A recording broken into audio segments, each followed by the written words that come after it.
Affecting drug dissolution. कौन सी topic है? Factor affecting drug dissolution. देखिए factor affecting of drug dissolution, ये मेरी तीसरी वीडियो है, ठीक है। ऐसा कौन कौन सा फैक्टर होता है जो ड्रग के डिसोल्यूशन वाली प्रोसेस को अफेक्ट करने का काम करता है? तो बहुत सारे ऐसे फैक्टर्स होते हैं जो ड्रग के डिसोल्यूशन वाली प्रोसेस को अफेक्ट करते हैं, जिसमें से हमने 2-3 फैक्टर के बारे में बता दिया है, ठीक है। आज का हमारा कौन सा फिजियोलॉजिकल फैक्टर, एक फार्मुलेशन फैक्टर था उसको हमने बता दिया, एक फिजियोकेमिकल फैक्टर था वो भी हमने कंप्लीट कर दिया है। आज के इस वीडियो में हम लोग बेसिकली बात करेंगे फिजियोलॉजिकल फैक्टर, जो कि लास्ट टॉपिक होने वाली है। इसके बाद डिसोल्यूशन पूरा खत्म हो जाएगा और डिसोल्यूशन फैक्टर अफेक्टिंग वो भी पूरा कंप्लीट हो जाएगा। तो जो प्रीवियस लेक्चर वाला जो वीडियो है, अगर आप नहीं देखे हैं तो उसको टेलीग्राम चैनल पे हमने डाल दिया है, वहां से आर्या फार्मेसी सर्च करके टेलीग्राम चैनल को ज्वाइन कर लीजिएगा।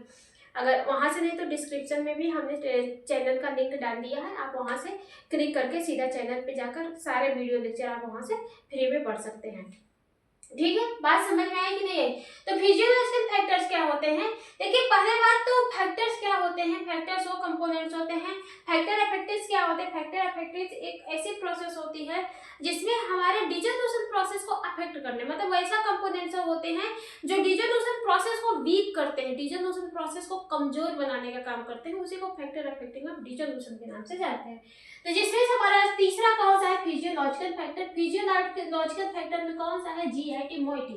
क्या है? GI moiety. जीआई मतलब क्या होता है? जीआई मतलब होता है गैस्ट्रोइंटेस्टाइनल ट्रैक्ट, गैस्ट्रोइंटेस्टाइनल। मोइटी मतलब क्या होता है? खाली होना। मोइटी मतलब क्या होता है? खाली होना, ठीक है। बात समझ में आई? तो जीआईटी मोइटी कैसे अफेक्ट करता है? Faster gastric empty. अगर पेट का गैस्ट्रिक इम्पटी फास्टर होगा, मतलब कि अगर पेट आपका जल्दी जल्दी खाली होगा तो वहां पे डिसोल्यूशन प्रोसेस इंक्रीज होगी।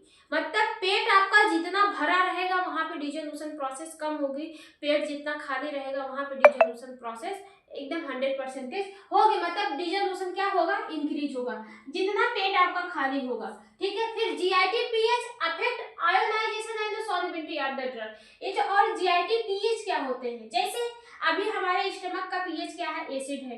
अगर इसमें बेसिक वाले ड्रग आ गए, कौन सा? बेसिक वाले ड्रग आ गए, तो ये बेसिक का ड्रग हमारे स्टमक में डिजॉल्व नहीं होंगे। क्यों? क्योंकि इसका पीएच जो एसिडिक पीएच है इसको अफेक्ट कर देगा, ठीक है। तो जो अफेक्टेड होता है, आयोनाइजेशन वाली जो दवा होती है वो अफेक्टेड हो जाती है किसमें? जीआईटी पीएच में। ये स्टमक एसिड में आयोनाइजेशन वाली दवा नहीं डिजॉल्व होती है, और जो अनआयोनाइजेशन, देखो आयोनाइजेशन और अनआयोनाइजेशन मतलब होता है जो दवा हमारे आयोनाइजेशन फॉर्म में रहेगी उसका डिसोल्यूशन क्या होगा? डिसोल्यूशन और सॉल्युबिलिटी, डिसोल्यूशन और सॉल्युबिलिटी क्या होगी?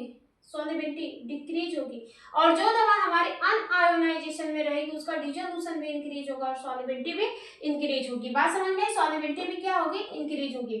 तो जो डिसोल्यूशन और जो पीएच होते हैं, अगर एसिडिक मीडिया में कोई बेसिक ड्रग आ गए तो वहां पे उसका पीएच कम हो जाता है। अगर बेसिक मीडिया में कोई एसिडिक नेचर की ड्रग आ जाए तो वहां पे भी उसका पीएच डायरेक्टली इफेक्ट हो जाता है। और जो पीएच होते हैं, पीएच अगर जो दवा हमारे अनआयोनाइजेशन, मतलब जो पीएच क्या कहता है? पीएच कहता है कि अनआयोनाइजेशन फॉर्म की जो दवा रहती है उसका डिसोल्यूशन हाई होता है, लेकिन जो आयोनाइजेशन फॉर्म की दवा रहती है उसका डिसोल्यूशन कम होता है।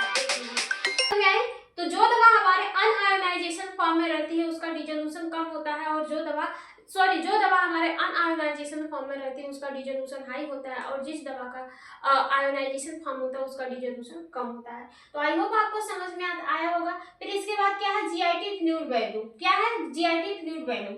देखो मोर फ्लूइड वैल्यू मतलब कि जो फ्लूइड वैल्यू है वो मतलब फ्लूइड मतलब क्या होता है? तरल पदार्थ, यानी हम कह सकते हैं पानी। अगर जीआईटी में अगर जो हमारे स्टमक है, ये वाला जो स्टमक है, अगर स्टमक में फ्लूइड भरा रहेगा, ठीक है, अगर स्टमक में फ्लूइड भरा रहेगा तो वहां पे क्या होगा? बेटर एब्जॉर्प्शन होगा। क्या होगा? बेटर एब्जॉर्प्शन होगा। अगर स्टमक में फ्लूइड कम रहेगा तो वहां पे कम एब्जॉर्प्शन होगा। बात समझ में आई? जैसे मान लीजिए आपने एक गिलास चीनी को घोरा है और पानी इतना लिया है, ठीक है।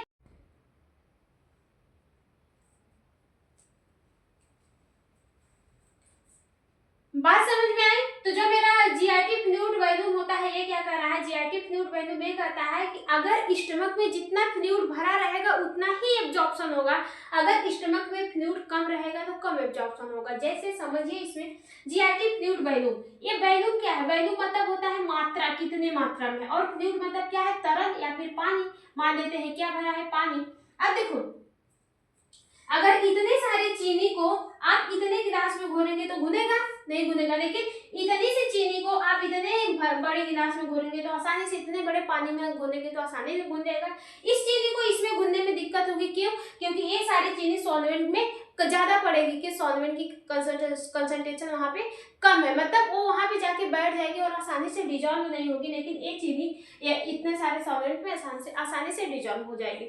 तो वही कह रहा है, अगर डिसोल्यूशन की जो प्रोसेस होती है, अगर जीआईटी फ्लूइड में क्या है, फ्लूइड का कंसंट्रेशन हाई है, वो हाई वैल्यू में प्रेजेंस है, तो वहां पे बेटर एब्जॉर्प्शन होगा, अगर फ्लूइड का कंसंट्रेशन कम है तो वहां पे लो एब्जॉर्प्शन होगा। ठीक है, इसके बाद salt formation of the drug, कौन सा है, salt form of the drug. देखिए salt form of the drug ये कहता है कि जो ड्रग हमारी साल्ट फॉर्म में रहती है उसका एब्जॉर्प्शन बेटर होता है। साल्ट फॉर्म क्या कहता है कि जो ड्रग साल्ट फॉर्म में रहती है उसका एब्जॉर्प्शन बेटर होता है, क्योंकि जो साल्ट फॉर्म की ड्रग होती है वो गलाने का काम करती है। किसका काम करती है, गलाने का। जैसे आप लोगों ने बहुत सारे सब्जी वगैरह काटते होंगे, प्याज वगैरह गलाना होता है तो ऊपर से क्या डालते हैं, नमक डाल देते हैं, जिसकी वजह से वो बहुत जल्दी गल जाता है। तो जो आप नमक डालते हैं, नमक क्या करता है, नमक क्या है, साल्ट फॉर्म में रहता है, उसको गलाने का काम करता है। इसलिए जिस मेडिसिन का डिसोल्यूशन कम होता है या फिर जो मेडिसिन हमारी कम डिजॉल्व होती हैं, भाई देखो एक दवा का एक्शन तभी मिलेगा, वो दवा अपना एक्शन तभी देगी जब उस दवा का प्रॉपर तरीके से क्या होगा, डिसोल्यूशन होगा, और वो दवा प्रॉपर तरीके से एब्जॉर्ब होगी, तभी वो अपना एक्शन दे पाएगी। मतलब ये दवा तभी एब्जॉर्ब होगी तब प्रॉपर तरीके से, जबकि वो प्रॉपर तरीके से डिजॉल्व होगी। तो कुछ दवा ऐसी होती है जो डिजॉल्व नहीं होती है, तो उसको क्या करते हैं, साल्ट फॉर्म में कन्वर्ट कर देते हैं। तो जो ये साल्ट फॉर्म की जो दवा होती है ये डिसोल्यूशन प्रोसेस को अलग कर देती है, मतलब इंक्रीज कर देती है। जैसे आपका सोडियम साल्ट डिसोल्यूशन क्या है,